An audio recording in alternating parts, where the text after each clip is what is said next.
Okay guys, welcome to Muddy Buddy Monday with Robin and Sarah.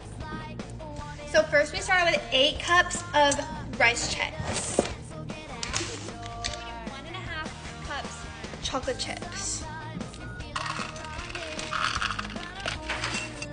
Then we do 3/4 cup of peanut butter. Now we add 4 tablespoons of butter. Okay, now we microwave it for 30 seconds and then we stir. Okay, so she's gonna take it out and stir it and then put it in for another 30 seconds until it's all melted. And while that's happening, I'm gonna do the powdered sugar. 1 cup of powdered sugar in a gallon-sized Ziploc bag.